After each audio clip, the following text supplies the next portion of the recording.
මම ගියා ළඟදී ලංකාවේ ඒත් ඔය ලොකු ඉස්කෝලේකට ළමයි 5000ක් විතර ඉන්න විදුහල්පතිතුමා බොහොම දේහදාරි මිනිස්සයා ටයි කෝට් ඇඳලා උදේට යනවලු කොල්ලා කරන් ඉස්කෝලේ වටේ රවුමක් හාමුදුරනේ මොකද ඉස්කෝලේ ඉන්නේ මරු බඩි. ඔය යනකොට දෙක වසර එකෙක් ඇවිල්ලා අහනවලු ඔයාද මේක අලුත් ගොසා?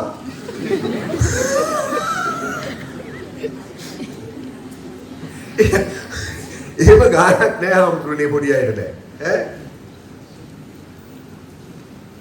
තාක්ෂණය දියුණුවයි අනික ජයග්‍රහණ වලට පමණයි හුරු කරන්නේ පරදින්න කෙනෙක් නෑ. දැන් ඔය මේ දවස්වල අපිත් කරගෙන යනවා පහවසර ශිෂ්‍යත්ව සම්මන්ත්‍රණය. දැන් ලැබෙන සතියේ සමුදා මම නුවරඑළිය අගහරුවාද හසලක ඒ තව එකක් පහවසර ශිෂ්‍යත්ව බුදු අම්මේ දැන් අගෝස්තු 9 මාරාන්තික යුද්ධයක් මානුෂීය මෙහෙමංක 2 ගෙවල් වල නන්දි කඩාල් හොඳයි බුදු අම්මෝ අම්මලා කුලප්පු වෙලා අපි අහනවා උතුරේ ශිෂ්‍යත්ව විභාගේ පාස් වුණාම ලැබෙන්නේ මොනවද? ජනප්‍රිය පාසල. ඔය හරි එච්චරයි. එහෙම නැතුව මැඩම් ආණ්ඩුවේ රස්සාවකට ගිය වෙලාවක අහන්නේ නැහැ නේ බස් ශිෂ්‍යත්ව පාස් අහන්නේ නැහැ නේ. අහුවනම් මේ රස්සා අපි කරන්නේ.